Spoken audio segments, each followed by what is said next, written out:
সুপ্রিয় শিক্ষার্থী বন্ধুরা, সম্মানিত অভিভাবক এবং সহকর্মী বন্ধুরা আর যারা দেখছেন সবাইকে আসসালামু আলাইকুম। আমি আজকে লাইভে এসেছি কাউসার হাওলাদার, সহকারী অধ্যাপক, vice principal, Cambrian school and college. শিক্ষার্থী বন্ধুরা, গত পর্বে আমরা জীববিজ্ঞান দ্বিতীয় পত্রের 10ম অধ্যায় থেকে সুনির্দিষ্টটি টপিক অর্থাৎ আমরা মানবদেহের রোগ প্রতিরোধ ব্যবস্থার প্রথম অংশটুকু নিয়ে আলোচনা করেছি। আজকে আমরা দ্বিতীয় অংশ নিয়ে আলোচনা করব। সুপ্রিয় শিক্ষার্থী বন্ধুরা, নিশ্চয়ই তোমরা হয়তো আমাকে শুনতে পাচ্ছ, তো যদি একটু সবাই কমেন্টস করে জানাও যে সব কিছু ওকে আছে কিনা, তাহলে হয়তো আমরা আমাদের আজকের বিস্তারিত আলোচনায় চলে যাব। তো আমি একটু চেক করে দেখে নেই যে আমাদের লাইভের সব কিছু ঠিক আছে কিনা।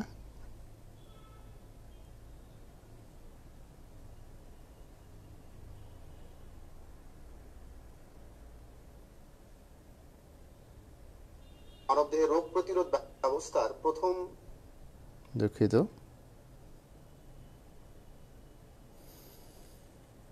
হ্যাঁ আমাদের সাথে অনেকেই যোগ দিয়েছে ইতিমধ্যেই। একজন লিখেছে আসসালামু আলাইকুম। আসসালামু আলাইকুম স্যার। ওয়ালাইকুম আসসালাম। যারা সালাম দিচ্ছে সবাইকে ওয়ালাইকুম আসসালাম। আমরা আজকে আসলে খুব মজার কিছু বিষয় নিয়ে আলোচনা করব।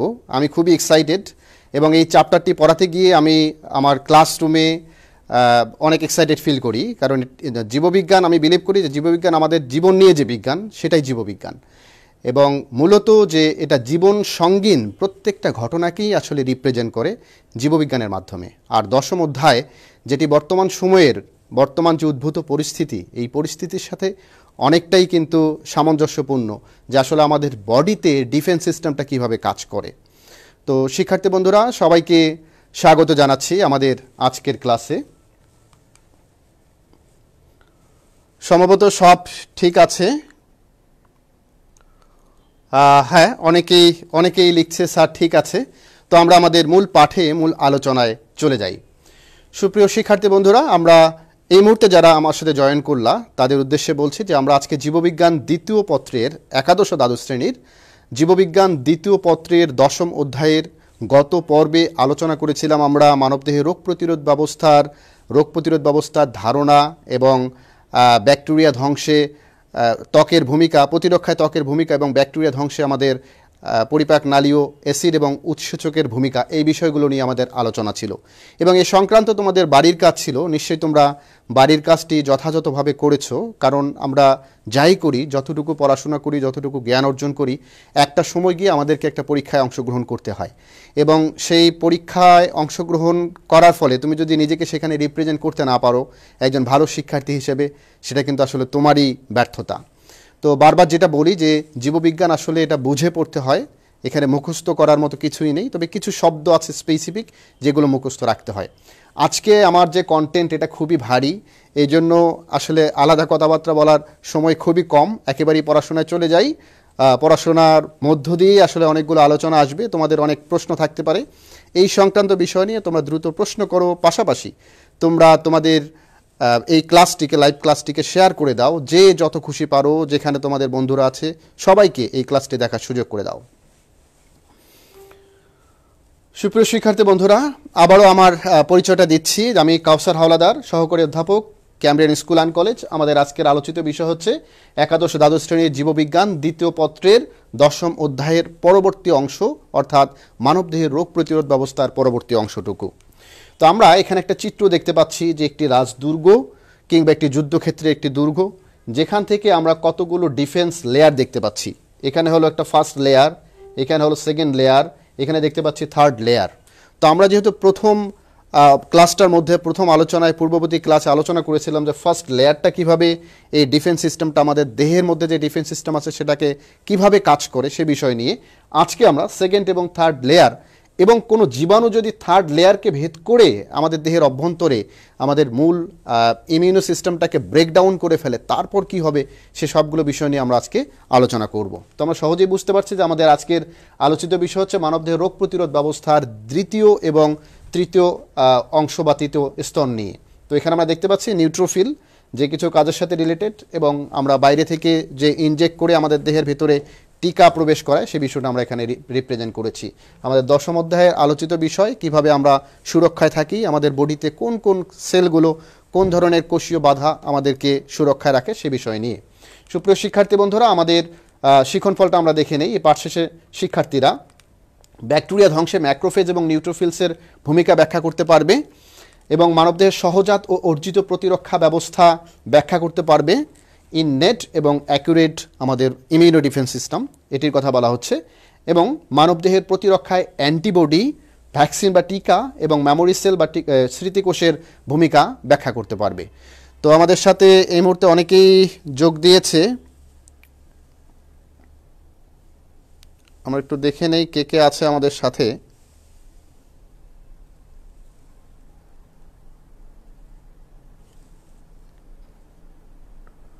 অনেকেই লাইভে অংশগ্রহণ করেছে এই মুহূর্তে, খুবই ভালো লাগছে যে 85 শিক্ষার্থী আমাদের সাথে আছে। প্রত্যাশা করছি খুব শীঘ্রই আমাদের সাথে আরও অনেকেই জয়েন করবে লাইভে।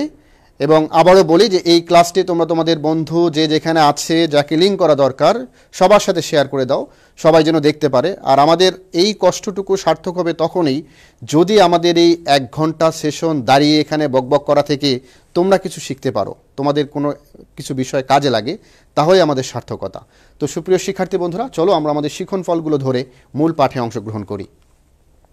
তো প্রথম প্রতিরক্ষা স্তর যদি আমাদের দেহের মধ্যে ভেঙে পড়ে বা প্রথম প্রতিরক্ষা স্তর ভেদ করে যদি কোনো জীবাণু প্রবেশ করে, তাহলে কি করে?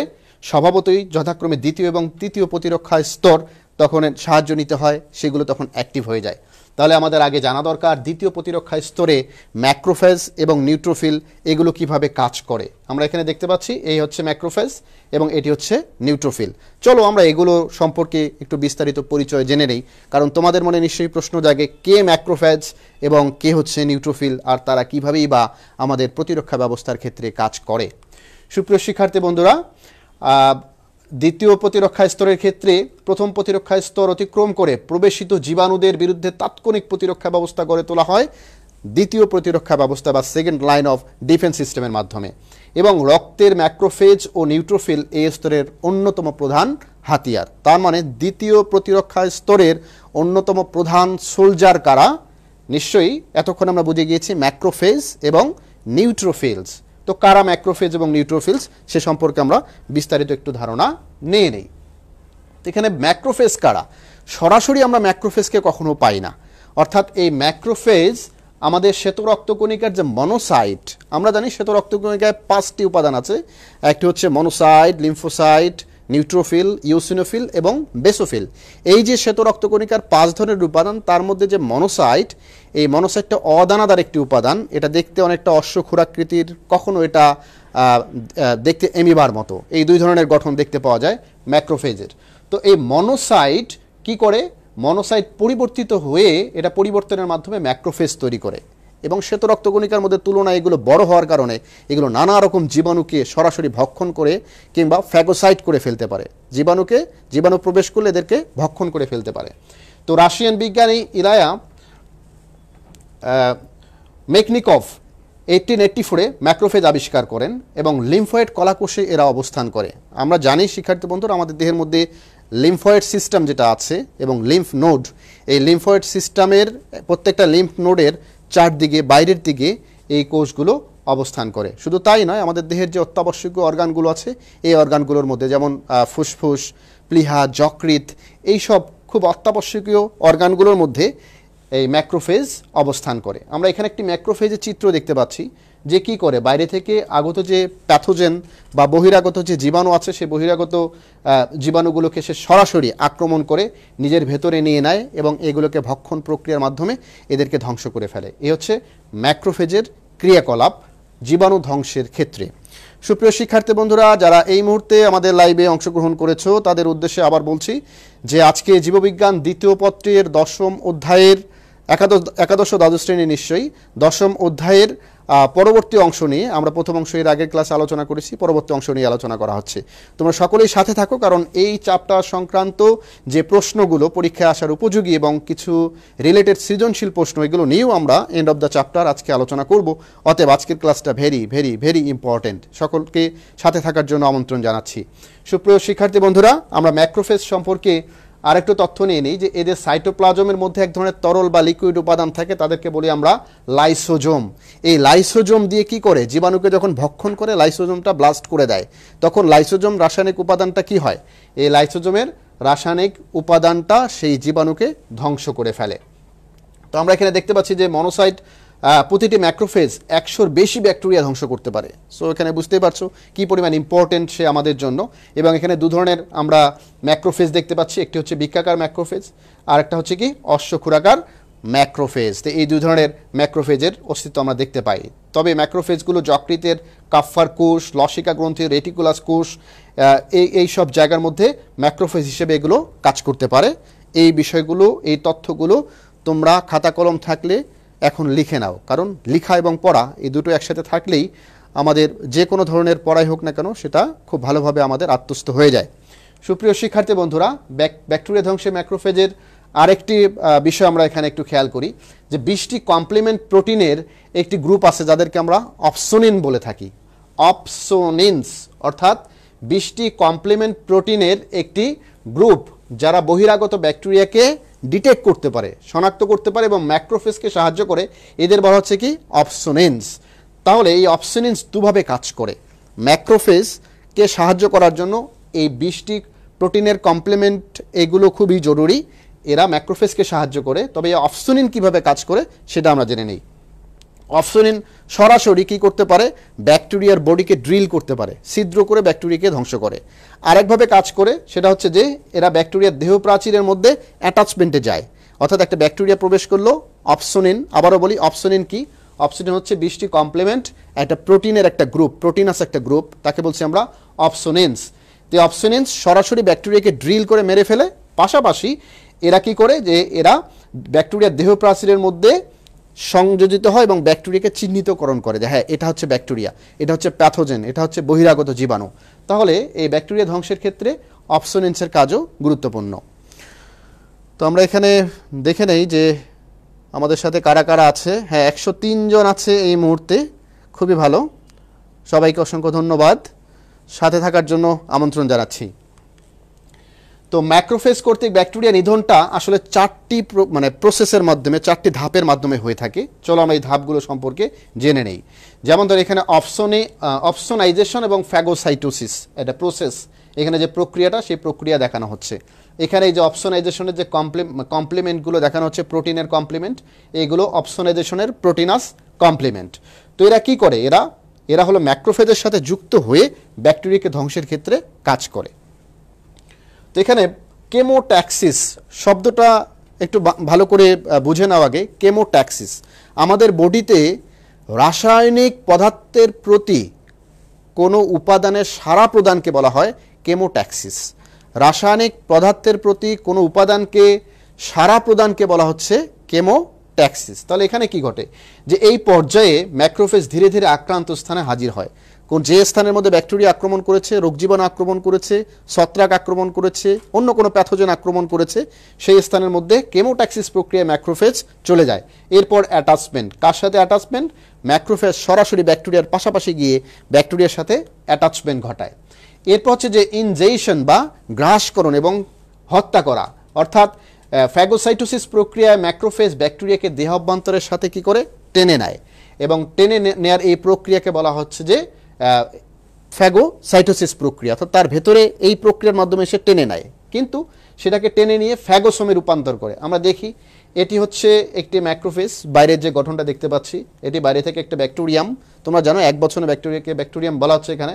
এবং ব্যাকটেরিয়া যখন প্রবেশ করে তখন সে কী করতেছে, ফ্যাগোসোমে রূপান্তর হয়, এখানে ফ্যাগোসোম। তো ফ্যাগোসোম এর সাথে আবার কি থাকে আমরা জানি, ম্যাক্রোফেজের ভিতরে এক ধরনের রাসায়নিক উপাদান থাকে, তাদেরকে লাইসোজোম বলা হয়। তাহলে এই যে লাইসোজোম, সেই ফ্যাগোসোম, এই দুটাকে কি করে লাইসোজোমের ভিতরে প্রবেশ করিয়ে দিয়ে ব্যাকটেরিয়া কোষটাকে ধ্বংস করে ফেলে, এবং পরবর্তীতে ব্যাকটেরিয়া কোষকে অনেক ক্ষুদ্র ক্ষুদ্র পার্টিকেলে ভাগ করে দেহ থেকে এটা কি করে ইজেক্ট করে দেয়। এভাবে একটি ম্যাক্রোফেজ ব্যাকটেরিয়া ধ্বংসের ক্ষেত্রে কাজ করে। তাহলে পরবর্তী অংশটার নাম বলছি কি আমরা, পরিপাককরণ, কিলিং অ্যান্ড ডাইজেশন, অর্থাৎ শেষে এটাকে ইজেক্টকরণের পূর্ব মুহূর্তে পর্যন্ত এটা কি করে, ডাইজেস্ট করে ফেলে, টুকরা টুকরা খণ্ডে বিভক্ত করে ফেলে, এবং এর ভেতরে যে লাইসোজোম এনজাইম থেকে তার প্রভাবে কিন্তু এই ঘটনাটা ঘটে। তাহলে আমরা জানলাম ব্যাকটেরিয়া ধ্বংসে কিভাবে ম্যাক্রোফেজ, আবারও বলছি, আমাদের রক্তের শ্বেত রক্তকণিকার মনোসাইট এগুলো রূপান্তরিত হয়ে 80 মাইক্রন পর্যন্ত এদের আকার আকৃতি হতে পারে। এই ধরনের উপাদানগুলো ম্যাক্রোফেজে রূপান্তর হয়। ম্যাক্রোফেজ ফ্যাগোসাইটোসিস প্রক্রিয়ায় ঠিক ব্যাকটেরিয়াকে কিভাবে তার দেহের অভ্যন্তরে নিয়ে ফ্যাগোসোমে রূপান্তর করে লাইসোজোম এনজাইম দিয়ে ব্যাকটেরিয়াকে ভেঙে ফেলে ব্যাকটেরিয়াকে ডাইজেস্ট করে দেহের বাইরে ইজেক্ট করে দেয়। এই প্রক্রিয়াটার নাম হচ্ছে ফ্যাগোসাইটোসিস প্রক্রিয়া।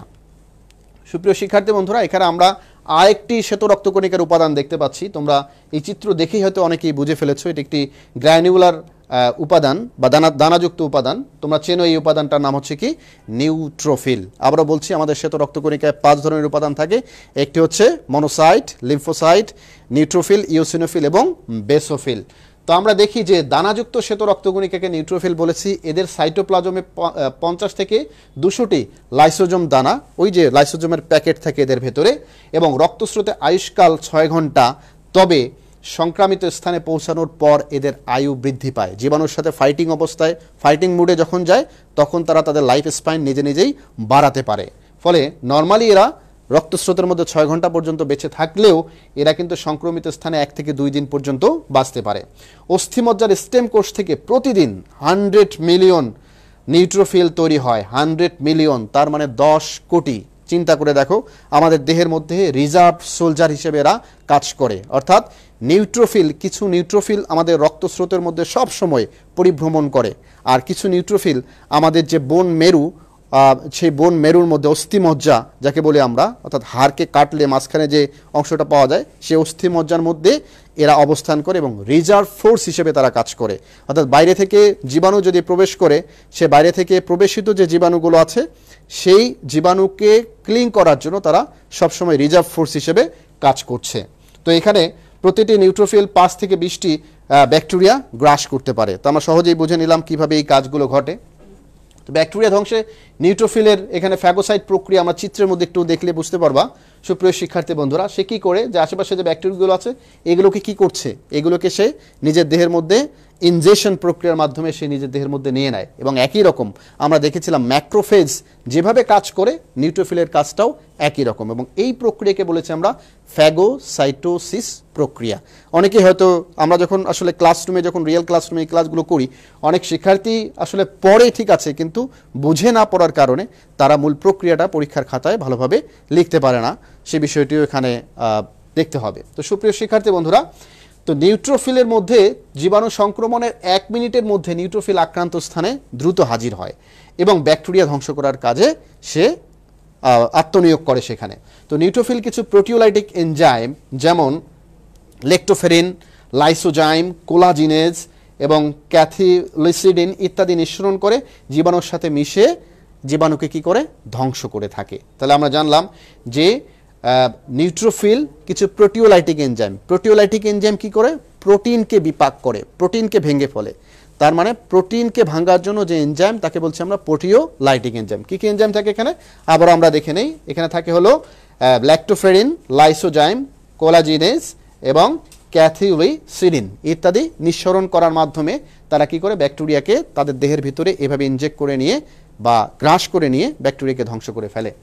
তো আমরা জানলাম যে ব্যাকটেরিয়া ধ্বংসের ক্ষেত্রে কিভাবে এরা কাজ করে। এই হচ্ছে নিউট্রোফিল। নিউট্রোফিল তার দেহের ভিতরে কি করে, ফ্যাগোসাইটোসিস প্রক্রিয়া ব্যাকটেরিয়াকে ভেতরে ঢুকিয়ে নিচ্ছে, এবং ডিগ্রানুলেশন ব্যাকটেরিয়াকে কি করে, ভেঙে ভেঙে ক্ষুদ্র ক্ষুদ্র আকারে ভেঙে ফেলে, এবং শেষ পর্যন্ত আবার কি করে, এরা নেটস বা জালক তৈরির মাধ্যমেও ট্র্যাপস তৈরি করে। ট্র্যাপস, নেট বা জালের ভিতর দিয়েও ট্র্যাপ তৈরি করার মাধ্যমেও এরা দেহের ভিতরে নিতে পারে। তাহলে নিউট্রোফিল এই 3 ধরনের প্রক্রিয়ার মাধ্যমে কিন্তু কি করছে, যে ব্যাকটেরিয়াকে ধ্বংস করার ক্ষেত্রে কাজ করে। তাহলে নিউট্রোফিল রক্তনালীর মধ্যে ডিএনএ গঠনের অনুরূপ জালিকা আকৃতির ফাঁদ সৃষ্টি করে ব্যাকটেরিয়া ধ্বংস করার ক্ষেত্রেও কাজ করে। আমরা দেখছি এই হচ্ছে নেট বা জালক কিংবা ফাঁদ। এরা ব্যাকটেরিয়ার চারদিকে একটা জালের মতো ফাঁদ তৈরি করে দেহের ভিতরে নিয়ে ব্যাকটেরিয়াকে ধ্বংস করার ক্ষেত্রে কাজ করে। তো বিজ্ঞানী এসি গাইটন এবং জেই হাল এরা তৃতীয় প্রতিরক্ষা স্তরকে দুভাগে ভাগ করেছেন। আমরা জানলাম দ্বিতীয় প্রতিরক্ষা স্তরে ম্যাক্রোফেজ এবং নিউট্রোফিলের কাজ, এবং এবার আমরা তৃতীয় প্রতিরক্ষা স্তর নিয়ে আলোচনা করছি। তো এই প্রক্রিয়াকে আমরা দুভাগে ভাগ করেছি, প্রধানত দুভাগে। একটি হচ্ছে সহজাত প্রতিরক্ষা ব্যবস্থা, যাকে বলেছি আমরা ইননেট অর ইনবর্ন ইমিউনিটি, এবং আরেকটি প্রক্রিয়াকে বলেছি আমরা যে অ্যাকিউরেট ইমিউনিটি, যেটা অর্জন করতে হয়। আর একটা হলো ন্যাচারালি আমাদের দেহের মধ্যে যেটা থাকে সেটাকে আমরা বলেছি ইননেট অর ইনবর্ন ইমিউনিটি। তাহলে তৃতীয় প্রতিরক্ষা স্তরটাই আমাদের দেহের মধ্যে সবচেয়ে শক্তিশালী, যেখানে কি করতে হয়, একেবারেই কোনো একটা শিশু মায়ের ভ্রূণের মধ্যে যখন তার জন্ম হয়, ভ্রূণ আকারে জন্ম হয় মায়ের দেহের অভ্যন্তরে অমরার মধ্যে, তখন কিন্তু সেই শিশুটি সেই ভ্রূণ থেকেই একটা প্রতিরক্ষা ব্যবস্থা পেয়ে থাকে। মায়ের দেহের ওই অমরার মাধ্যমে কিন্তু এই কাজটা ঘটে থাকে। মায়ের দেহ থেকে সেই ধরনের উপাদানগুলো শিশুর দেহ বা ভ্রূণের দেহের মধ্যে ট্রান্সফার হয়, সেখান থেকে কিন্তু তারা সুরক্ষা পায়। তো সেখানে দুই ধরনের উপাদান কাজ করে, একটা হচ্ছে সহজাত প্রতিরক্ষা আর একটা হচ্ছে অর্জিত প্রতিরক্ষা। তো চলো শিক্ষার্থী বন্ধুরা আমরা দেখে নেই এই সহজাত এবং অর্জিত প্রতিরক্ষা ব্যবস্থাগুলো কি কি আছে এখানে। তো এখানে আমরা দেখতে পাচ্ছি যে মানবদেহের সহজাত প্রতিরক্ষা ব্যবস্থা এটি জন্মগত এবং দেহের সাধারণ আর স্থায়ী প্রতিরোধ ব্যবস্থার অংশ, যা জন্ম থেকেই রোগ বা জীবাণুর বিরুদ্ধে সাধারণভাবে কার্যকরী। আর সহজাত অনাক্রমতা বিশেষ কোনো রোগ বা জীবাণুর বিরুদ্ধে নির্দিষ্ট নয়, এরা যে কোনো জীবাণু দেহের মধ্যে আসলে তাদের বিরুদ্ধে ফাইট করে। আর যেটা সহজাত নয়, অর্থাৎ যেটা অর্জিত, আমাদেরকে অ্যাকুরেট করতে হয় এই ধরনের নির্দিষ্ট জীবাণুর বিরুদ্ধে। যেমন হাম রুবেলা যখন টিকা দেওয়া হয়, শুধুমাত্র হাম রুবেলা জীবাণুর বিরুদ্ধেই তারা কি করতে পারে, কাজ করতে পারে। অথবা জন্ডিসের টিকা দিয়ে থাকে অনেক সময় হ্যাপাটাইটিস বি বা ওই জন্ডিসের রোগের জন্যই তারা কি করে, ওই জীবাণুর বিরুদ্ধেই তারা কাজ করতে পারে। কিন্তু সহজাত প্রক্রিয়ায় কিংবা ইননেট ইমিউনিটি সিস্টেমের মাধ্যমে যে কোনো জীবাণুর বিরুদ্ধে এরা একটা প্রতিরোধ বা প্রতিরক্ষা ব্যবস্থা গড়ে তুলতে পারে।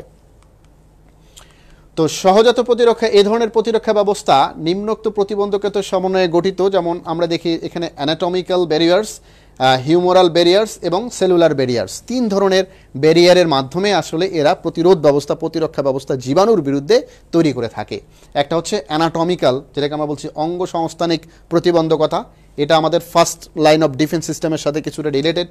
রস নির্ভর প্রতিরোধ ব্যবস্থা, রস নির্ভর কোনগুলো, এরা আসলে আমাদের দেহের অভ্যন্তরে এখানে দেখতে পাচ্ছি যে কিছু উপাদান আছে, যে উপাদানগুলোর মাধ্যমে দেহের মধ্যে একটা প্রতিরোধ ব্যবস্থা গড়ে তোলে। আর একটা হচ্ছে কি কোষীয় প্রতিবন্ধক, অর্থাৎ আমাদের দেহের মধ্যে শ্বেত রক্তকণিকা এবং অন্যান্য যে কোষগুলো আছে, এই কোষগুলো কীভাবে প্রতিরোধ ব্যবস্থা গড়ে তোলে, সেই সহজাত বা অনির্দিষ্ট প্রতিরক্ষা ব্যবস্থার ক্ষেত্রে এই তিনটি বিষয়ের মাধ্যমে আসলে প্রতিবন্ধকতা বা প্রতিরোধ ব্যবস্থা গড়ে উঠেছে। তো এখানে অঙ্গসংস্থানিক প্রতিরোধ ব্যবস্থার মধ্যে আমরা কি দেখি, যে আমাদের শ্বাসনালী, মুখ গহ্বর, অন্ননালী এবং শ্বাসনালীর ভিতরে আবৃত শ্লেষ্মা, সিলিয়া, এই যে বা শ্লেষ্মা নিঃসৃত মিউকাস, এগুলো অণুজীবকে কী করে আটকিয়ে দেয়। এটা হচ্ছে ফিজিক্যাল ফ্যাক্টরস, যার মাধ্যমে একটা ব্যারিয়ার তৈরি হয়েছে। এরপর অন্ননালীর পেরিস্টালসিস প্রক্রিয়া, আমাদের ইসোফ্যাগাস থেকে যে পরবর্তী অংশে চলে গেছে অন্ননালীর, সেটা হলো ক্রমসংকোচন প্রক্রিয়া খাবারের, যেভাবে নামে খাবারটা নিচের দিকে, এই পেরিস্টালসিস অণুজীবকে পাকস্থলীর দিকে কি করে ঠেলে দেয়। শ্বাসনালী এবং শ্বাসনালীতে অবস্থিত ক্ষুদ্র রোমের মতো যে সিলিয়াগুলো, এগুলো শ্বসন বায়ুর জীবাণু কী করে প্রতিহত করতে পারে। তো এগুলো শ্বসন বায়ুর জীবাণু প্রতিহত করার মাধ্যমে আমাদেরকে একটা প্রতিরোধ ব্যবস্থা, প্রতিরক্ষা ব্যবস্থা গড়ে তোলে। এরপর শারীরিক বাধা, আমরা এর আগেও আলোচনা করেছি ফার্স্ট ক্লাসে, তোমরা যারা সেই ক্লাসের মধ্যে উপস্থিত ছিলা তারা জানোই। যেমন এখানে ত্বক, সিবেসিয়াস গ্রন্থি, এরপর হচ্ছে যে গ্যাস্ট্রোইন্টেস্টাইনাল নালী, অর্থাৎ আমাদের পরিপাক নালীর বিভিন্ন অংশগুলো, একেবারে ইসোফ্যাগাস থেকে শুরু করে আমাদের অ্যানাস পর্যন্ত, রেকটাম পর্যন্ত, এই পুরো নালীটাই কিন্তু বিভিন্ন রোগ জীবাণুর বিরুদ্ধে বাধা প্রদান করে, বাধা সৃষ্টি করতে পারে। এরপর হচ্ছে যে ট্রাকিয়ার সিলিয়া, অর্থাৎ এখানে যে ট্রাকিয়ার ভিতরে যে ক্ষুদ্র রোম সদৃশ উপাদান সিলিয়া থাকে, সেই সিলিয়ার কথা বলা হয়েছে। রক্ততঞ্চন প্রক্রিয়া, লাইসোজাইম, আমরা অশ্রুগ্রন্থির লাইসোজাইম সম্পর্কে জানি। জনন অঙ্গ, আমাদের রেচন জনন অঙ্গের মধ্যে এক ধরনের ব্যাকটেরিয়া বাস করে, অণুজীব বাস করে, যেগুলো অন্য ব্যাকটেরিয়া বা অণুজীবের বিরুদ্ধে কাজ করতে পারে। এবং এখানে মাতৃদুগ্ধ, আমরা জানি কোলেস্ট্রাম, শাল দুধ বা সরাসরি মাতৃদুগ্ধ, এগুলোর মাধ্যমেও জীবাণুর বিরুদ্ধে একটা বিশেষ প্রতিরক্ষা ব্যবস্থা গড়ে তুলতে পারে। এবং পাশাপাশি হাইড্রোক্লোরিক অ্যাসিড, আমাদের পাকস্থলীর যে হাইড্রোক্লোরিক অ্যাসিড, সেই হাইড্রোক্লোরিক অ্যাসিডও আসলে আমাদের রোগ জীবাণুর বিরুদ্ধে কাজ করতে পারে, সেটা আমরা প্রথম পর্বে আলোচনা করেছি। শুধু আমরা জানলাম যে আমাদের থার্ড লাইন অফ ডিফেন্স সিস্টেমে শারীরিক বাধা, এই বাধার মাধ্যমে কিন্তু আসলে এই ঘটনাটা ঘটে থাকে। এরপর আমরা আলোচনা করি যে কোষীয় বাধাগুলো কি কি আছে এখানে, যেমন ফ্যাগোসাইট, একটু আগে আমরা আলোচনা করলাম ফ্যাগোসাইট, যেটা ফ্যাগোসাইটোসিস প্রক্রিয়ার মাধ্যমে যে ঘটনা ঘটায় ফ্যাগোসাইটোসিস প্রক্রিয়া। ফ্যাগোসাইটগুলো কোষীয় বাধা, মাস্ট কোষ, আমাদের দেহের বিভিন্ন টিস্যুর মধ্যে এই কোষগুলো অবস্থান করে, যাদেরকে আমরা মাস্ট কোষ বলেছি। এরা আসলে হ্যাপারিন নামে এক ধরনের রাসায়নিক উপাদান ক্ষরণ করতে পারে, যে হ্যাপারিন এবং প্লাজমা কোষ থেকে যে অ্যান্টিবডি আছে এগুলো নিয়ে জীবাণুর বিরুদ্ধে তারা কাজ করতে পারে।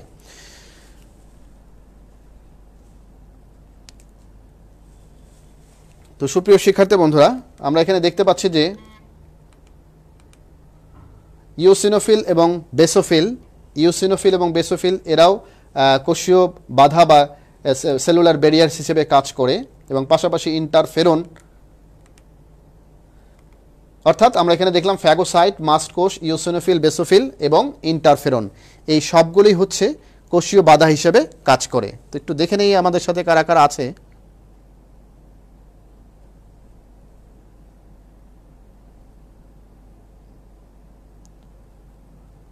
একটু ইন্টারনেটের ইন্টারাপশন ছিল। ওকে, থ্যাংক ইউ, এবার ঠিক আছে।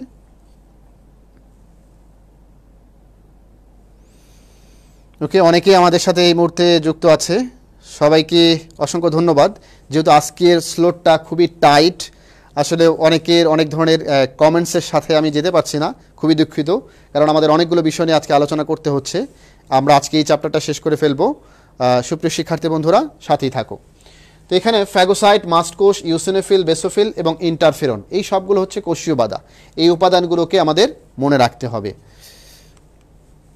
তো অর্জিত প্রতিরক্ষা ব্যবস্থা, আমরা এতক্ষণ আলোচনা করলাম যে সহজাত প্রতিরক্ষা ব্যবস্থায় কে কে কাজ করে এবং থার্ড লাইন অফ ডিফেন্স সিস্টেমের কারা আছে, আর অর্জিত প্রতিরক্ষা ব্যবস্থা বা অ্যাকুরেট ইমিউনো সিস্টেমের মধ্যে যারা আসলে স্পেসিফিক কোনো জীবাণুর বিরুদ্ধে যারা কাজ করে, সেই বিষয়টি আমরা একটু দেখে নিচ্ছি। তো মানবদেহের জীবাণু বা পরজীবী প্রবেশের পর এ ধরনের প্রতিরক্ষা ব্যবস্থা গড়ে উঠেছে। এরপর হচ্ছে সক্রিয়তার উপর ভিত্তি করে এই প্রতিরক্ষা ব্যবস্থা দু ধরনের, একটি হচ্ছে সক্রিয় বা প্রত্যক্ষ প্রতিরক্ষা ব্যবস্থা, আর একটা হচ্ছে নিষ্ক্রিয় বা পরোক্ষ প্রতিরক্ষা ব্যবস্থা, অর্থাৎ একটা অ্যাক্টিভ অর ডিরেক্ট ইমিউনিটি, আর একটা হচ্ছে কি passive or indirect immunity system. তো আমরা দেখে নেই যে সক্রিয় বা প্রত্যক্ষ প্রতিরক্ষা ব্যবস্থা কাকে বলেছি আমরা। কোনো অ্যান্টিজেন দেহে প্রবেশের পর, সুপ্রিয় শিক্ষার্থী বন্ধুরা, অ্যান্টিজেন এটা কি? এটা হচ্ছে প্রোটিনাস বা গ্লাইকোলিপিড, এক ধরনের উপাদান আছে যে উপাদানগুলো বিভিন্ন জীবাণুর দেহের মধ্যে থাকে। অর্থাৎ যে কোনো জীবাণু আমাদের দেহে প্রবেশ করলেই এই যে তার দেহের মধ্যে যে গ্লাইকোপ্রোটিনাস যে উপাদান সমেত যে জীবাণুটা থাকে, এই জীবাণুর দেহের আবরণের মধ্যে এই উপাদান থাকে, যা দেখলেই আমাদের বডি বুঝতে পারে যে হ্যাঁ, এর বিরুদ্ধে আমাদের দেহের ভিতরে একটা শক্তিশালী প্রতিরোধ ব্যবস্থা গড়ে তুলতে হবে। আমাদের দেহের শক্তিশালী প্রতিরোধ ব্যবস্থাটা হচ্ছে অ্যান্টিবডি, যে অর্থাৎ এখানে প্রোটিনাস উপাদান, অ্যান্টিবডিটা হচ্ছে প্রোটিনাস উপাদান। আর রোগ জীবাণু, তার মধ্যে যে গ্লাইকোপ্রোটিনাস উপাদান যে উপাদানটা থাকে তাকে বলেছে আমরা অ্যান্টিজেন। তো এই ধরনের অ্যান্টিজেনগুলো অনেক সময় কিন্তু ফুলের রেণু, অন্য রক্তকণিকা, এগুলো কিন্তু অ্যান্টিজেন হিসেবে কাজ করে থাকে। তো যাই হোক, অ্যান্টিজেন বহিরাগত জীবাণুর দেহের মধ্যে অ্যান্টিজেন থাকে, যেটা গ্লাইকোপ্রোটিন কিংবা প্রোটিনাস উপাদানের সমন্বয়ে এগুলো গঠিত। আর অ্যান্টিবডি কিন্তু অবশ্যই প্রোটিন, ইমিউনোগ্লোবিউলিন, আমরা একটু পরে হয়তো সেই বিস্তারিত আলোচনায় যাব। তো মনে রাখতে হবে, কোনো অ্যান্টিজেন দেহে প্রবেশের পর দেহ অ্যান্টিবডি তৈরি করে, অথবা ঘাতক কোষের মাধ্যমে ন্যাচারাল কিলার সেল নামে আমাদের বডির মধ্যে এক ধরনের সেল আছে, NK সেল বলি আমরা এটাকে, ন্যাচারাল কিলার সেল, প্রাকৃতিক কিলার সেল। এগুলো অবশ্য টিউমার সেল কিংবা ক্যান্সার সেল, এগুলোর বিরুদ্ধে সরাসরি কাজ করতে পারে। তো আমাদের আলোচনার মধ্যে সে বিষয়টা আছে, চলো আমরা এগিয়ে যাই। তো এগুলো কি করে, যে ঘাতক কোষের মাধ্যমে অ্যান্টিজেনকে সরাসরি ধ্বংস করে এবং প্রতিরক্ষা ব্যবস্থা অর্জিত হয়। আর এটি দীর্ঘস্থায়ী কিন্তু ধীর প্রতিরক্ষা ব্যবস্থা, অর্থাৎ সক্রিয় বা প্রত্যক্ষ প্রতিরক্ষা ব্যবস্থা কাকে বলেছে আমরা? কোনো অ্যান্টিজেন দেহে প্রবেশের পর দেহ কি করে, অ্যান্টিবডি প্রডিউস করে, অথবা ঘাতক কোষের মাধ্যমে অ্যান্টিজেনকে সরাসরি ধ্বংস করে। এই প্রক্রিয়াটা হলো সক্রিয় বা প্রত্যক্ষ প্রতিরক্ষা ব্যবস্থা।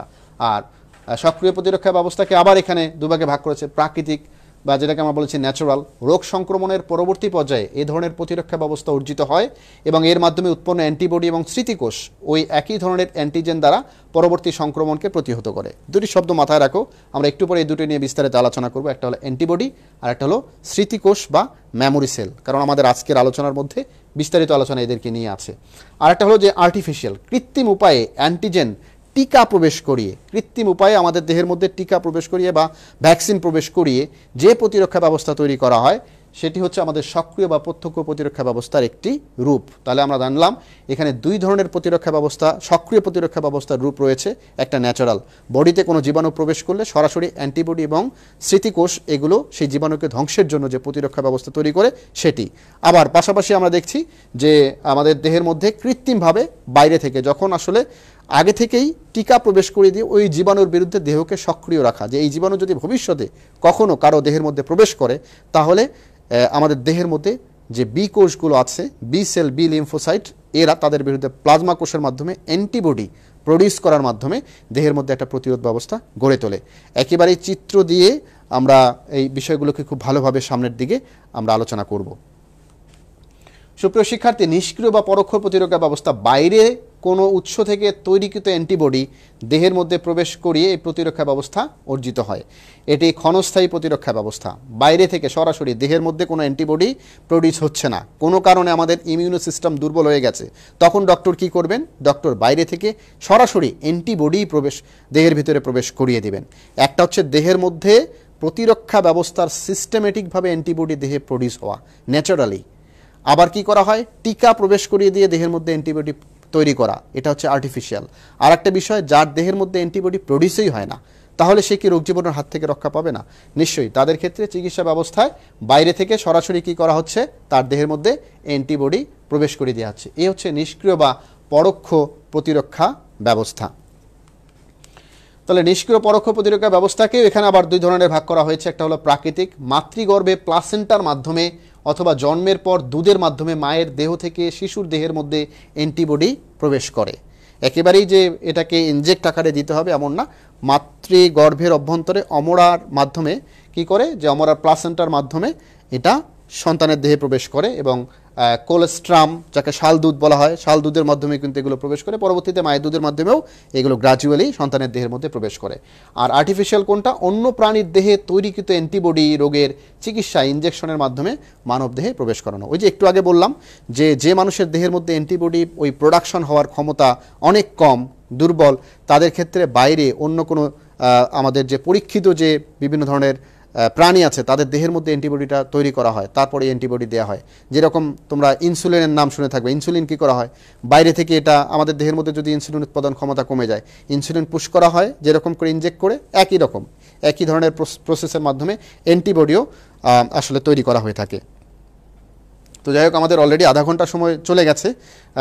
আবারও বলছি যে আজকের আমাদের যে কন্টেন্টটা এটা খুব টাইট, একটু লার্জ কন্টেন্ট। তো আবারও বলছি, সবাইকে সাথে থাকার জন্য আমন্ত্রণ জানাচ্ছি। অনেক গুরুত্বপূর্ণ আলোচনা আছে।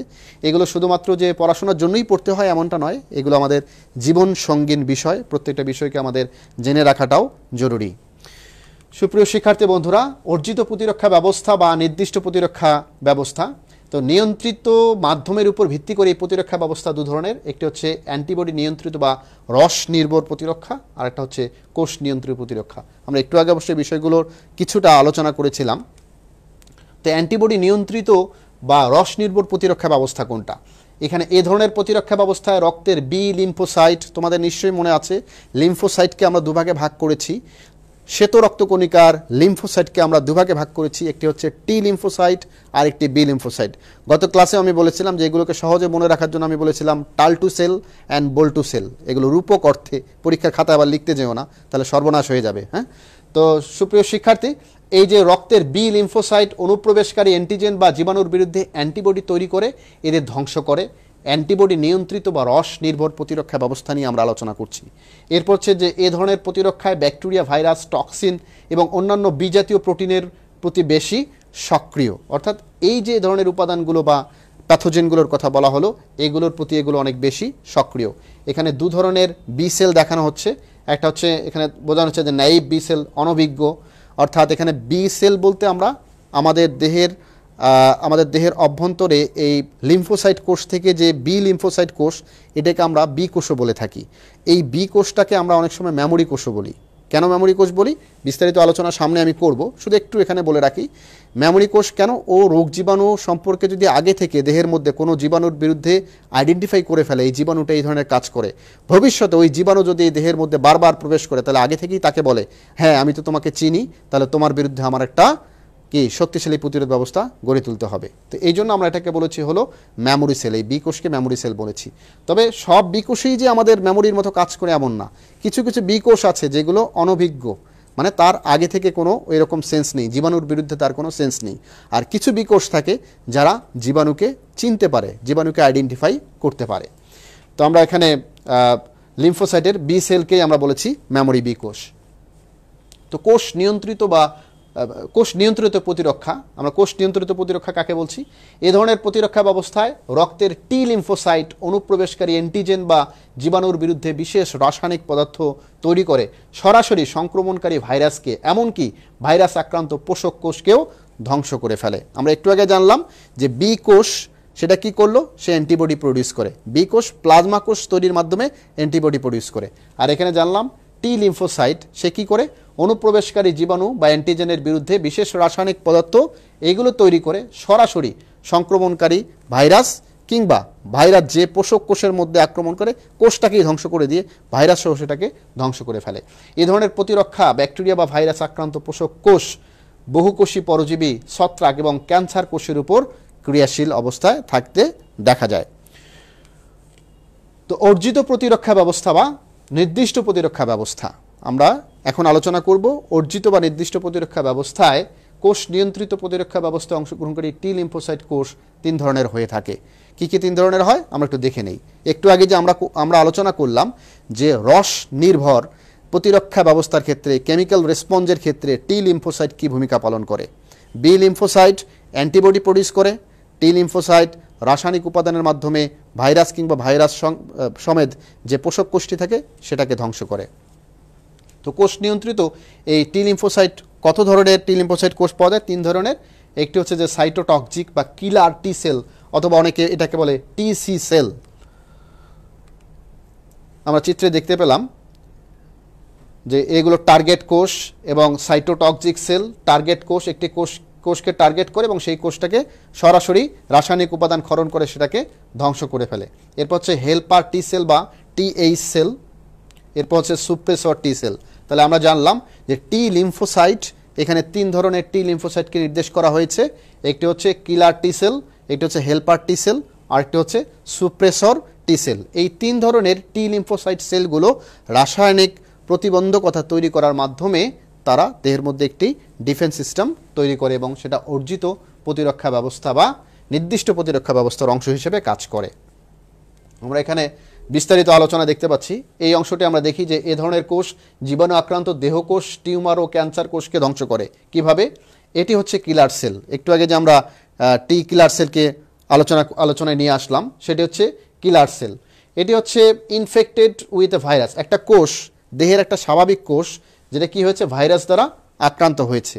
তাহলে কিলার সেলটা কি করছে? কিলার টি সেলটা তার দেহের মধ্যে রাসায়নিক উপাদান থাকে। এখানে দেখা যাচ্ছে যে টার্গেট ওরিয়েন্টেড গ্র্যানিউলস, তার মানে টার্গেট ওরিয়েন্টেড, যে ভাইরাসকে যে গ্র্যানিউলস দিয়ে ধ্বংস করা যায় এই জন্য বলা হচ্ছে টার্গেট ওরিয়েন্টেড গ্র্যানিউলস। সে কী করে? এই গ্র্যানিউলটা, এই যে এখানে আমরা ডট ডট দেখতে পাচ্ছি, এই গ্র্যানিউলটা এগুলোর মাধ্যমে ওই কোষের মধ্যে প্রবেশ করিয়ে দেয় যে কোষটার মধ্যে ভাইরাস আক্রমণ করেছে।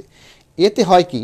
এতে এই কোষটা নিজেও হয় ধ্বংস হয়ে যাবে, নতুবা ভাইরাসগুলো মারা পড়বে। এভাবে দেহের টিউমার এবং ক্যান্সার সেলগুলো প্রতিনিয়ত অনেক মানুষের দেহে কিন্তু এই ধরনের tumour cell, cancer cell produce হয়। এগুলো যখন একেবারেই আর সম্ভব হয়ে ওঠে না, কিংবা সেখানে হলো যে আমাদের E6 যে ভাইরাসগুলো আছে সেগুলো যখন আক্রমণ করে সেই টিউমার সেলের মধ্যে E6, E7, তখনই কিন্তু আসলে এগুলো ব্যাপক আকারে মানবদেহের মধ্যে দেখা দেয়। তো আমরা সকলের সুস্থতা কামনা করি, এই ধরনের অবস্থা যেন কারো না হয়। তো আমরা এখানে বলছি যে এই ধরনের সেলগুলোকে সরাসরি ধ্বংস করার কাজ করে কে? কিলার টি সেল, এবং এর কাজটুকু আমরা এখানে দেখলাম। তো এখানে হেল্পার টি সেল, এই কোষগুলো সাইটোকাইন, আমরা জানি যে সাইটোকাইন্স কি, বিভিন্ন রাসায়নিক উপাদানকে আমরা বলেছি সাইটোকাইন্স, ইন্টারফেরন বা এই জাতীয় উপাদানগুলোকে সাইটোকাইন বলেছি। তো এগুলো রাসায়নিক পদার্থ ক্ষরণ করে টি সেল, লিম্ফোসাইট ইত্যাদি কোষকে সক্রিয় করে এবং ম্যাক্রোফেজ অন্যান্য ফ্যাগোসাইটিক কোষের জীবাণু ধ্বংসের কাজকে বাড়িয়ে দেয়। এগুলো টি হেল্পার সেল, খুবই কাজের। আমরা একটু পরে একটি আলোচনার মধ্যে গিয়ে সেখানে দেখতে পারবো। শুধু এখানে এই জিনিসটা দেখে নেই, যেটা হচ্ছে আমাদের বি সেল। বি সেলকে যে প্লাজমা কোষ তৈরির মাধ্যমে অ্যান্টিবডি প্রডিউস করতে পারে এবং মেমোরি কোষ হিসেবে দেহের মধ্যে থাকতে পারে, তাকে বলেছি বি লিম্ফোসাইট। বি লিম্ফোসাইটের সাথে হেল্পার টি সেল সে কী করে, সে আসলে বি লিম্ফোসাইটকে সক্রিয় করে, তার কাজকে কি করে, সক্রিয় করে, যেন সে এই অ্যান্টিবডিগুলো প্রডিউস করতে পারে। অতএব হেল্পার টি সেলগুলো সক্রিয়করণের কাজে হেল্প করে থাকে। তো এরপর সুপ্রেসর টি সেল, এই কোষগুলো দেহকে নিজ দেহের কোষ এবং বহিরাগত কোষের মধ্যে প্রভেদ করতে সাহায্য করে, খুবই ইম্পর্টেন্ট। অনেক সময় আমাদের দেহের কোষ, অর্থাৎ দেহের মধ্যে তো অনেক ধরনের কোষ আছে, যেমন ধরে দেহের মধ্যে ভাসমান বিভিন্ন রক্তকণিকাও তো কোষীয় উপাদান। তাহলে দেহের অন্যান্য কোষগুলোকে আমাদের দেহের ডিফেন্স সিস্টেম কেন ধ্বংস করতে পারে না? সে আমাদের দেহের যে ডিফেন্স সিস্টেম, অ্যান্টিবডি কিংবা অন্যান্য রাসায়নিক উপাদানগুলো, এগুলো তো আমাদের দেহের বিভিন্ন প্রয়োজনীয় কোষগুলোকে ধ্বংস করতো।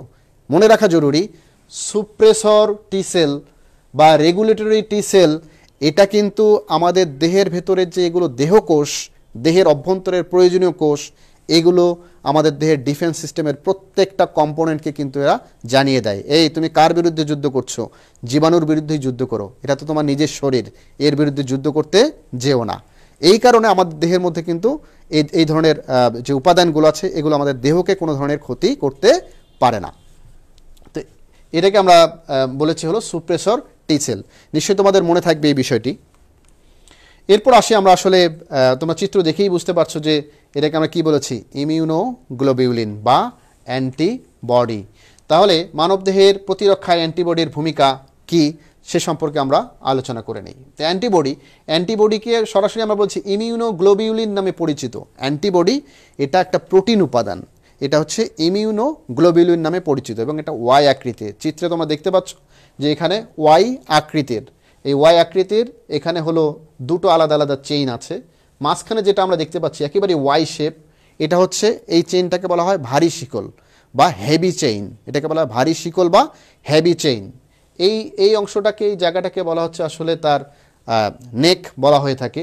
আর উপরে এখানে অ্যান্টিজেন বাইন্ডিং সাইট বা অ্যান্টিজেন সংযুক্তির স্থান, অর্থাৎ অ্যান্টিবডি কি করে, অ্যান্টিজেনকে ধরে ফেলে, রোগ জীবাণুকে এভাবে তার দুই বাহুর প্রান্ত দিয়ে কি করে আটকে ফেলতে পারে।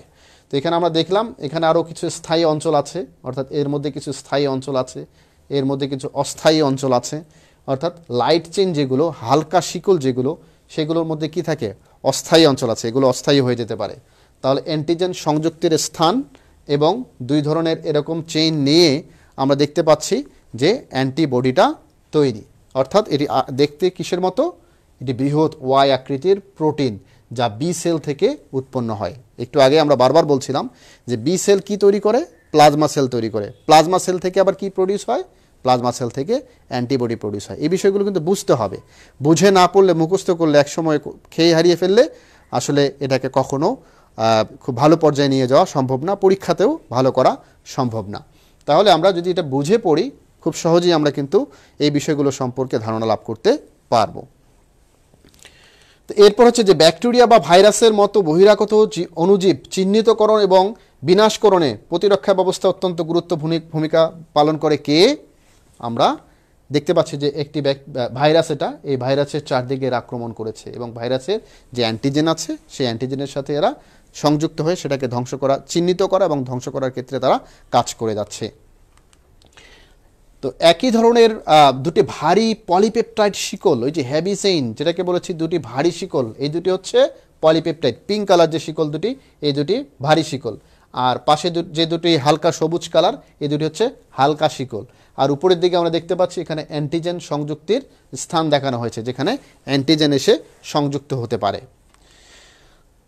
ভারী শিকলে প্রায় 440 অ্যামিনো অ্যাসিড একক এবং হালকা শিকলে প্রায় 220টি অ্যামিনো অ্যাসিড একক থাকতে দেখা যায়। আসলে এই যে ইমিউনোগ্লোবিউলিন, এগুলো যেহেতু প্রোটিনাস উপাদান, এই জন্য এদের একক কি, অ্যামিনো অ্যাসিড। ভারী শিকলে 440টি, তার অর্ধেক সংখ্যক হালকা শিকলে অর্থাৎ 220টি।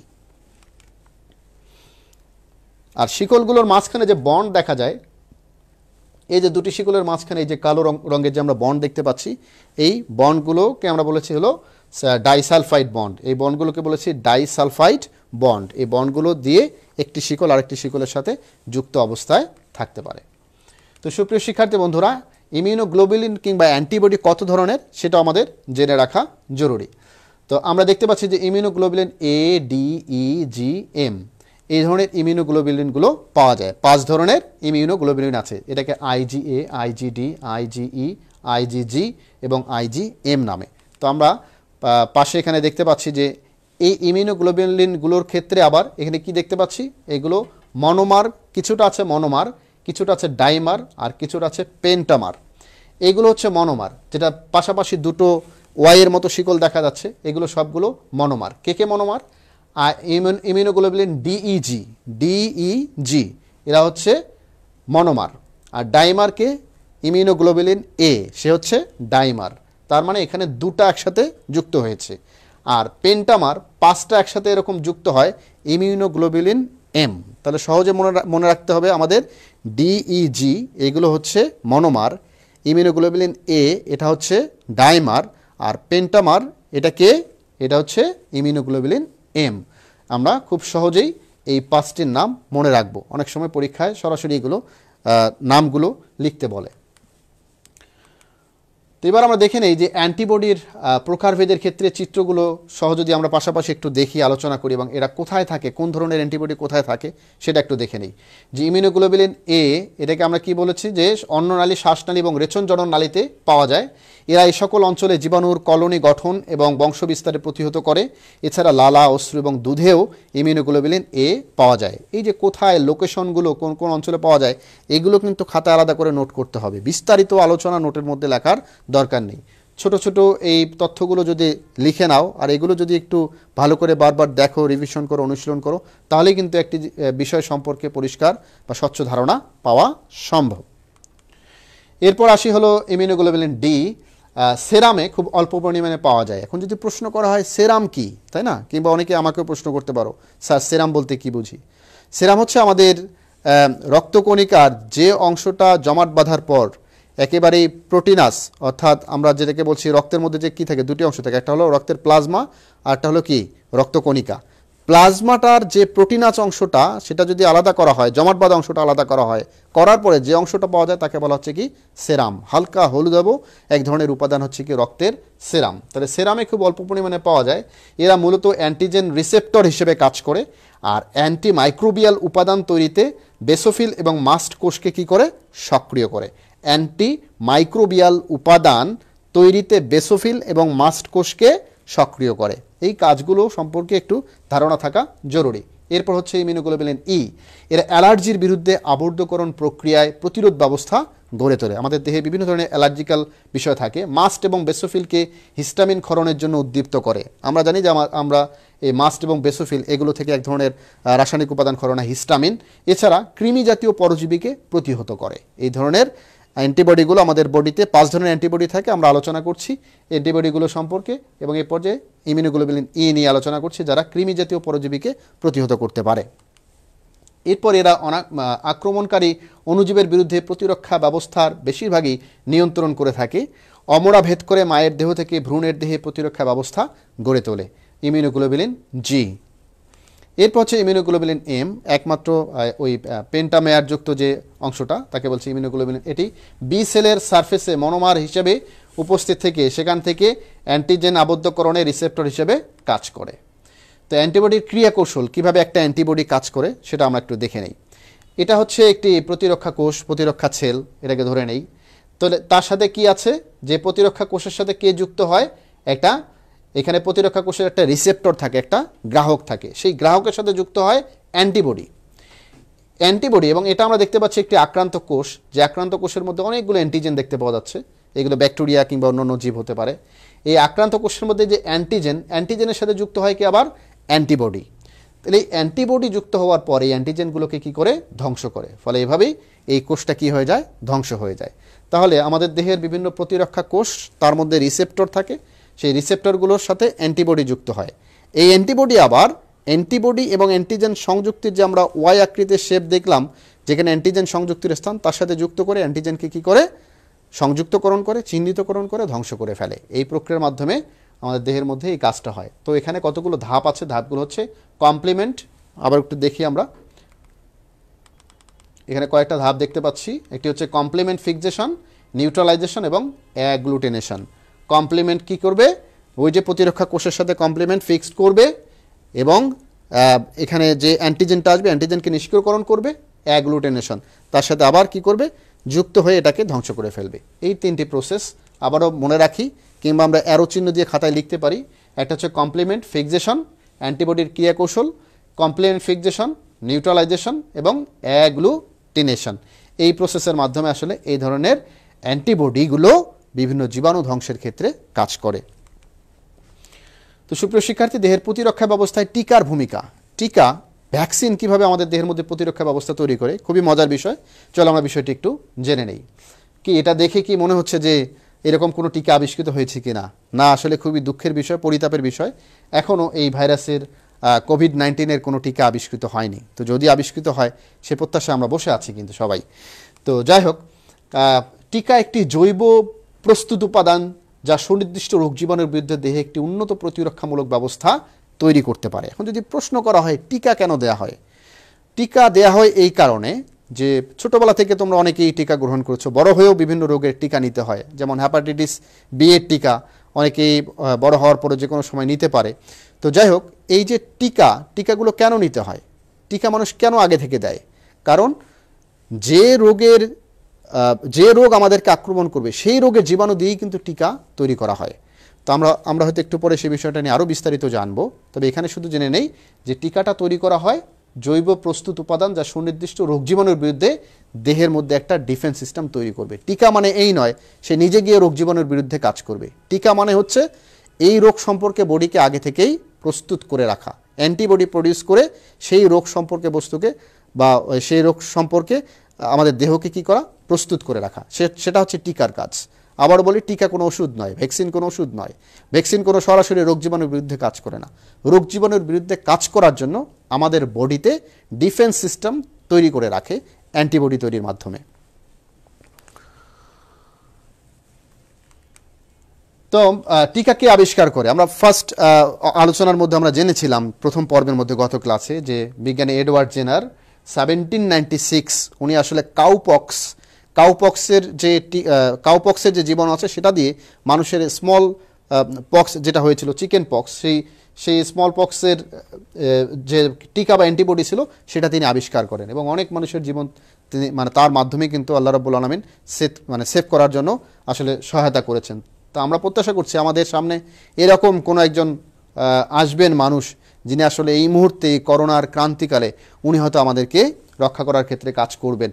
তো এই জন্যই আসলে জীববিজ্ঞান আজকের দিনে কিন্তু আসলে অন্য কোনো সাবজেক্টকে আমি আসলে লিঙ্ক করছি না, যে আজকের দিনে আসলে যাদের জীববিজ্ঞান সংক্রান্ত জ্ঞান বা অণুজীববিজ্ঞান সংক্রান্ত জ্ঞান যত বেশি ভালো আছে, যত বেশি কনসেপ্ট ক্লিয়ার আছে, তারাই কিন্তু আজকের দিনের এই অবস্থা থেকে আমাদেরকে মানে মুক্তি দিতে পারে। এখানে আসলে কোনো ফিজিশিয়ান, এখানে আসলে কোনো ফিজিক্সের কোনো ব্যক্তি কিংবা রসায়ন সম্পর্কে গবেষণা করেন এমন কোনো ব্যক্তির কাজ নয়। এই মুহূর্তে কাজ হচ্ছে অণুজীববিজ্ঞানীর কাজ, মাইক্রোবায়োলজিস্টদের কাজ। তাদের মাধ্যমে কিন্তু আমরা চাইলে আজ এই পরিত্রাণটুকু পেতে পারি। তো সুপ্রিয় শিক্ষার্থী বন্ধুরা, আবারও বলি যে বায়োলজি হচ্ছে জীবন সঙ্গীন বিজ্ঞান।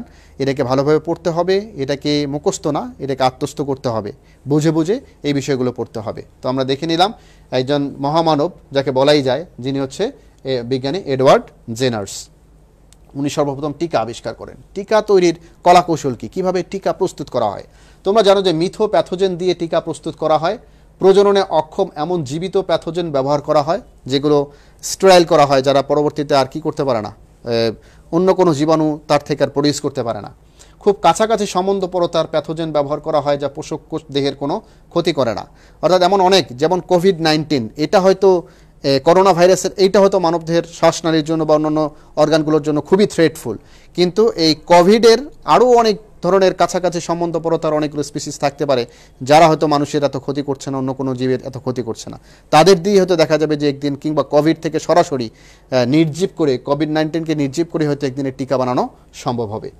তো এরপর যে টিকা প্রস্তুতিতে কখনো কখনো প্যাথোজেনের অংশ বিশেষকেও ব্যবহার করা হয়, সরাসরি একেবারেই প্যাথোজেন বা জীবাণুটাকে না, জীবাণুর অংশ বিশেষকে দিয়েও কিন্তু আসলে আমরা এই টিকা আবিষ্কার করতে পারি। তাহলে বিষয়টা দাঁড়ালো যে প্যাথোজেন, মিথোপ্যাথোজেন দিয়ে টিকা আবিষ্কার করা যায়, টিকা তৈরি করা যায়, এবং খুব কাছাকাছি সম্বন্ধপরতার প্যাথোজেন দিয়ে টিকা তৈরি করা যায়, এবং যেটা হচ্ছে কি সরাসরি ওই জীবাণুর অংশ বিশেষ দিয়ে প্যাথোজেন তৈরি করা যায়। জীবাণুর যে অংশ বিশেষ আছে এটা দিয়ে আমরা কি তৈরি করতে পারি? এটা দিয়ে আমরা অ্যান্টিবডি তৈরি করতে পারি। তাহলে আমরা টিকার প্রতিরক্ষা ব্যবস্থা একটু দেখে নেই। এই চিত্রটি যদি খুব ভালোভাবে বুঝতে পারো, তাহলে টিকা এবং আমাদের দেহের মধ্যে টিকা কী ধরনের রেসপন্স তৈরি করে সে বিষয়টা সম্পর্কে কিন্তু একটা ভালো ধারণা তৈরি হবে।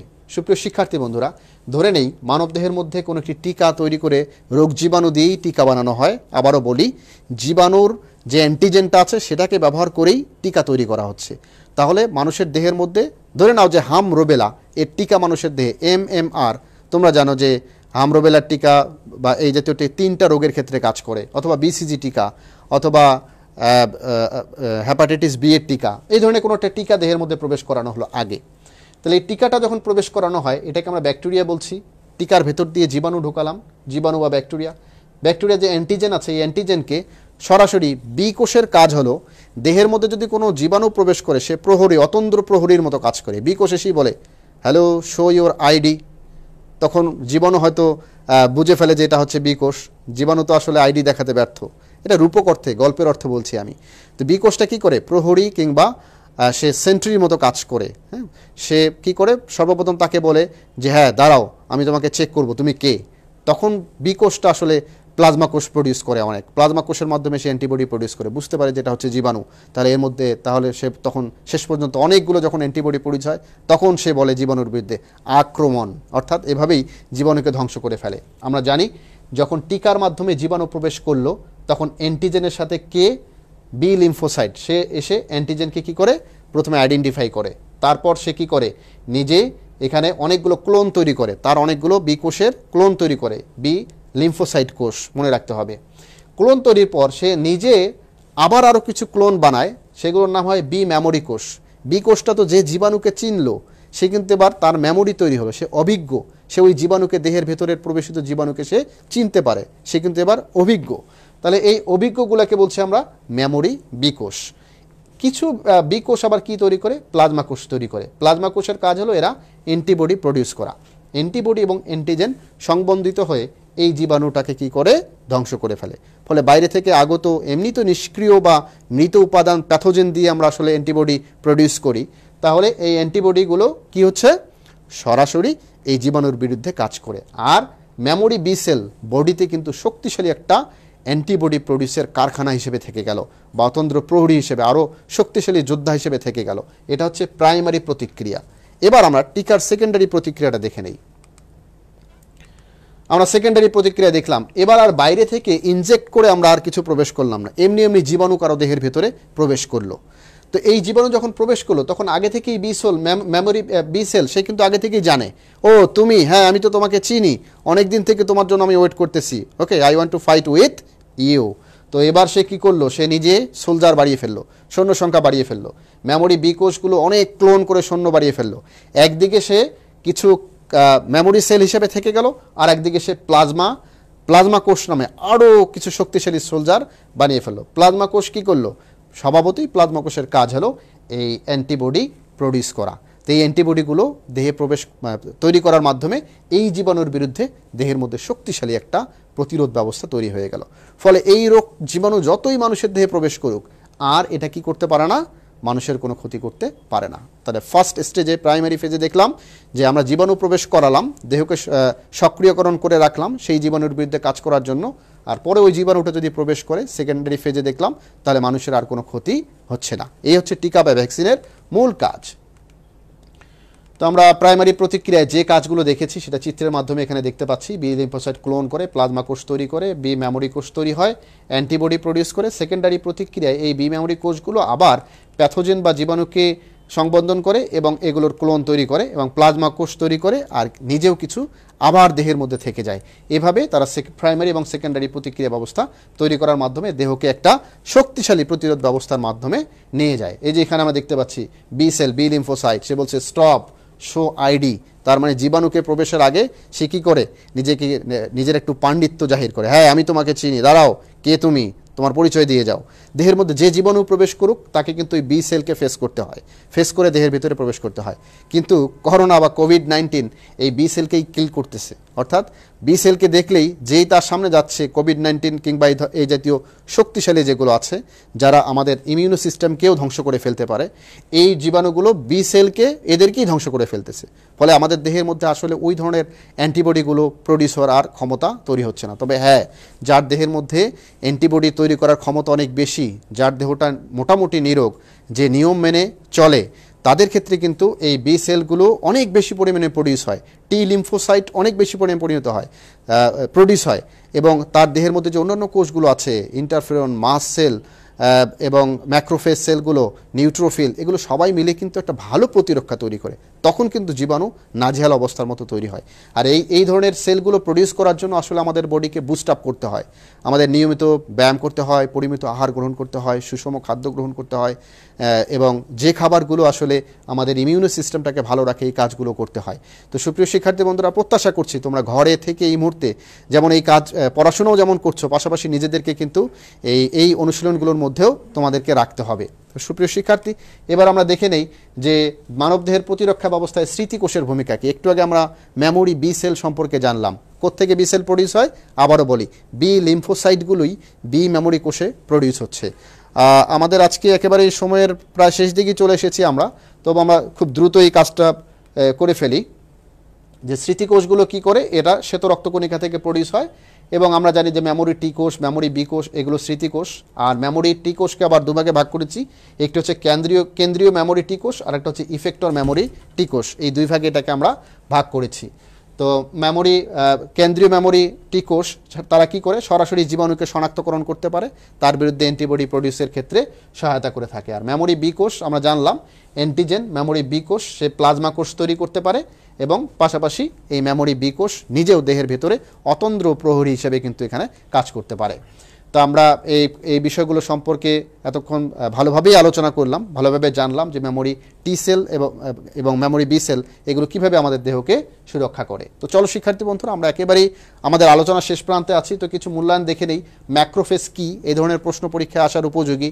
ম্যাক্রোফেজ এবং নিউট্রোফিলের মধ্যে পার্থক্য কী আমরা জানলাম। সেকেন্ড লেয়ার ডিফেন্স সিস্টেমের ক্ষেত্রে ম্যাক্রোফেজ এবং নিউট্রোফিল দুটো আলাদা আলাদা উপাদান, যদিও উভয়ই শ্বেত রক্তকণিকার উপাদান। ম্যাক্রোফেজ তৈরি হয় মনোসাইট থেকে আর নিউট্রোফিল তো নিউট্রোফিলেই। এরপর হচ্ছে এগুলোর পার্থক্য, কীভাবে কাজ করে দেহের প্রতিরক্ষায় ম্যাক্রোফেজের ভূমিকা কী আমরা জানলাম। ম্যাক্রোফেজ ফ্যাগোসাইটোসিস প্রক্রিয়ায় জীবাণু ধ্বংস করে, প্রক্রিয়াটা কী, এবং দেহের প্রতিরক্ষায় ফ্যাগোসাইটোসিস একটি গুরুত্বপূর্ণ প্রক্রিয়া। এটা অনেক সময় ঘুরিয়ে ফিরিয়ে সৃজনশীলের সাথে উদ্দীপকের সাথে মিল রেখে প্রশ্ন কিন্তু হয়েও যেতে পারে। এরপর হচ্ছে অ্যান্টিবডি কী, সহজাত এবং অর্জিত প্রতিরক্ষার মধ্যে পার্থক্য কী, সহজাত ইননেট এবং বা ইনবর্ন, আর একটা হচ্ছে অ্যাকিউরেট, যেটা শেষ পর্যন্ত আমরা যে ভ্যাকসিন বা অ্যান্টিবডি প্রোডাকশন এই বিষয়গুলো সম্পর্কে জানলাম। অর্জিত প্রতিরক্ষা ব্যবস্থার কৌশল, কিভাবে অর্জিত প্রতিরক্ষা, টিকা তৈরির কৌশলের মাধ্যমে প্রাইমারি সেকেন্ডারি যে বিষয়টা আমরা আলোচনা করলাম তা দিয়ে আমরা কিন্তু এই প্রশ্ন উত্তর করতে পারবো। এবং এর পাশাপাশি হচ্ছে যে অর্জিত জ্ঞান এবং কর্মপ্রক্রিয়া নিয়ন্ত্রিত হয় অর্জিত প্রতিরক্ষা ব্যবস্থার মাধ্যমে, এই উক্তিটি বিশ্লেষণ করো। এই ধরনের উক্তি উদ্দীপকের সাথে মিলিয়ে আসলে উচ্চতর দক্ষতার যে প্রশ্নগুলো, এই প্রশ্নগুলো হতে পারে। এরপর আমরা আরও দেখে নেই যে মূল্যায়নে ভ্যাকসিন কি, এই ধরনের প্রশ্ন অনেক সময় আসে। টিকা তৈরিতে কী কী বিষয় লক্ষ্য রাখা দরকার, ওই যে মৃত উপাদান বা মৃত প্যাথোজেনকে দিয়ে, অংশবিশেষ দিয়ে অথবা কাছাকাছি সম্বন্ধপরতার বিষয় দিয়ে, এগুলো মনে হয় টিকা তৈরির কৌশল ব্যাখ্যা করো। আমরা এটা জানি কীভাবে টিকা তৈরি করতে হয়। প্রতিরক্ষা ব্যবস্থা ভ্যাকসিনের কার্যকারিতা বিশ্লেষণ করো, কীভাবে ভ্যাকসিন দেহে প্রবেশ করানোর পর এই ভ্যাকসিনটা মেমোরি বি সেল, পরবর্তীতে প্লাজমা সেল, পরবর্তীতে অ্যান্টিবডি, এগুলো প্রডিউসের মাধ্যমে কীভাবে দেহকে একটা শক্তিশালী প্রতিরক্ষা তৈরি করে রাখে আগে থেকেই, সেই বিষয়গুলো সম্পর্কে আমরা আলোচনা করেছি। আমরা এগুলোর উত্তর নিশ্চয়ই দিতে পারবো। স্মৃতিকোষ কি, মেমোরি বি সেলকেই স্মৃতিকোষ বলেছি আমরা। স্মৃতিকোষ কত প্রকার? দু প্রকার, একটা হলো লিম্ফোসাইট টি এবং বি, এই দুই ধরনের হতে পারে। মেমোরি টি কোষের কার্যকারিতা সম্পর্কে জেনেছি আমরা, এবং স্মৃতিকোষ প্রতিরক্ষায় এক কার্যকরী দেয়াল, স্মৃতিকোষ প্রতিরক্ষায় এক কার্যকরী দেয়াল, এই ধরনের প্রশ্নগুলো উদ্দীপকের সাথে লিঙ্ক করে উচ্চতর দক্ষতার প্রশ্ন হিসেবে আসতে পারে। এরপর হচ্ছে ম্যাক্রোফেজ আমরা একটা প্রশ্ন দেখি, আমরা একেবারে আমাদের শেষ প্রান্তে, যদি একটু সময় বেশি নিতে হচ্ছে 2-4 মিনিট। শরীফ কিছুদিন পূর্বে হেপাটাইটিস বি এর টিকা গ্রহণ করেছে, কিন্তু হঠাৎ সে চিকেন পক্সে আক্রান্ত। বাবা বলল দুশ্চিন্তার কিছু নেই, এই রোগ কয়েকদিনের মধ্যে সেরে যাবে এবং তোমার কখনোই এই রোগ হবে না। আমরা টিকা সম্পর্কে একটু আগে আলোচনা করলাম, সেখান থেকে আমরা কিন্তু এই প্রশ্নের উত্তর দিতে পারি যে আমরা গ নম্বর প্রশ্নে সরাসরি চলে যাই, যেহেতু উদ্দীপক রিলেটেড। শরীফ কিছুদিন পূর্বে যে উপাদানটি গ্রহণ করেছে তার কারণ ব্যাখ্যা করো। কেন সে হেপাটাইটিস বি নিয়েছে, কারণ সে ভবিষ্যতে হেপাটাইটিস বি দ্বারা যেন আক্রান্ত না হয়, এই বিষয়টা ব্যাখ্যা করতে হবে। আর শরীফের বাবা কেন বলল তার আর এ রোগ কোনোদিনই হবে না? তার কি হয়েছিল? পক্স হয়েছিল, চিকেন পক্স। একবার চিকেন পক্স হলে দেহের মধ্যে মেমোরি বি সেলগুলো অ্যাক্টিভ থাকে, পরবর্তীতে তারা অ্যান্টিবডি প্রডিউস করে রাখে, ফলে আর সেটা ঘটে না, সেটা আর হয় না। তো যাই হোক, আমরা আমাদের ক্লাসের একেবারেই শেষ প্রান্তে, হয়তো আমাদের আর একটা বিষয় আছে। এখানে আমরা দেখতে পাচ্ছি একটা চিত্র। এই চিত্রটার মাধ্যমে কি হচ্ছে? এই চিত্রটাকে আমরা বুঝেছি যে জীবাণু আক্রমণ এবং ফ্যাগোসাইটোসিস প্রক্রিয়ায় জীবাণু ধ্বংসকরণ, সেই প্রক্রিয়ায় উদ্দীপকের সংঘটিত প্রক্রিয়াটি ব্যাখ্যা করো। এই ধরনের প্রশ্ন গ নম্বর প্রশ্নের মধ্যে আসতে পারে। সংক্রমণ থেকে প্রতিরক্ষায় চিত্রের প্রক্রিয়াটির গুরুত্ব বিশ্লেষণ করো। ফ্যাগোসাইটোসিস প্রক্রিয়া কিভাবে মানবদেহকে সংক্রমণ থেকে ভালো রাখতে পারে। মেমোরি কোষ কোন কোন রক্তকণিকা থেকে উৎপন্ন হয়? সহজেই আমরা এর উত্তর দিতে পারি, যেটি কোন ধরনের রক্তকণিকা থেকে উৎপন্ন হয়? নিশ্চয়ই লিম্ফোসাইট। অ্যান্টিবডি তৈরি করে কে? খুব সহজে উত্তর দিতে পারি, প্লাজমা কোষ, সে অ্যান্টিবডি তৈরি করতে পারে। টিকা তৈরিতে ব্যবহার করা হয় মৃত প্যাথোজেন, প্রজননে অক্ষম প্যাথোজেন, প্যাথোজেনের অংশবিশেষ। তিনটাই রাইট, অতএব বহুপদী সমাপ্তি সূচকের ঘ নাম্বার রাইট আনসার। সুপ্রিয় শিক্ষার্থী বন্ধুরা, এক গ্রামে 2 ব্যক্তিকে একই পাগলা কুকুর কামড়ালো। প্রথম জনের জলাতঙ্ক হলেও অন্য জনের হলো না। প্রথম জনের জলাতঙ্ক হয়েছে, পরের জনের হয়নি। এই সংক্রান্ত একটা অভিন্ন তথ্যভিত্তিক প্রশ্ন তোমাদের জন্য। উদ্দীপকে উল্লেখিত রোগে জীবাণুর বিরুদ্ধে কার্যকরী পদক্ষেপ গ্রহণ করতে পারে কোনটি? লাইসোজোম, ম্যাক্রোফেজ, ইমিউনোগ্লোবুলিন, প্রাকৃতিক কিলার কোষ। নিশ্চয়ই তোমরা উত্তর কোনটা সহজে উত্তর দিতে পারছো, যেখানে গ নম্বর হচ্ছে উত্তর, কারণ এটা অ্যান্টিবডি প্রডিউস করতে পারে। আর একটা প্রশ্ন হলো, উদ্দীপকে বর্ণিত রোগের আক্রান্ত ব্যক্তির দেহে অনুপস্থিত, আক্রান্ত ব্যক্তির দেহে যে আক্রান্ত হয়েছে কি অনুপস্থিত? এক নম্বর হলো টিকা, অ্যান্টিজেন, অ্যান্টিবডি। কোনটা? নিশ্চয়ই অ্যান্টিজেন নয়, অ্যান্টিজেন থাকলে তো আরও রোগাক্রান্ত হবে সে। টিকা এবং অ্যান্টিবডি এই দুটো অনুপস্থিত থাকার কারণে তার বডিতে ওই জলাতঙ্ক রোগ কিন্তু প্রডিউস হয়েছে। তো আমরা দুটো ঝটপট আমরা আজকের হোমওয়ার্কটা দেখে নিই। প্রতিরক্ষা ব্যবস্থায় ম্যাক্রোফেজ এবং নিউট্রোফিলের কাজ কি? তোমরা তোমাদের ভিডিওটা আবার চালিয়ে দেখে প্রয়োজনে এই ক্লাসটাকে আবার রিভিউ করতে পারো। পাশাপাশি দেহের প্রতিরক্ষা ব্যবস্থা অ্যান্টিবডির ভূমিকা বিশ্লেষণ করো। এই দুটো হোমওয়ার্ক তোমরা যথাযথভাবে বাসায় অনুশীলন করবে, প্র্যাকটিস করবে। সুপ্রিয় শিক্ষার্থী বন্ধুরা, অনেক সময় নিয়ে ফেলেছি আজকে। অনেক অনেক ধন্যবাদ সকলকে এতক্ষণ আমার সাথে থাকার জন্য। নিশ্চয়ই সামনে খুব শীঘ্রই তোমাদের জন্য আরও ভালো কোনো টপিক নিয়ে তোমাদের সামনে হাজির হব। সকলেই বাসায় থাকো, সুস্থ থাকো, নিরাপদে থাকো। আসসালামু আলাইকুম।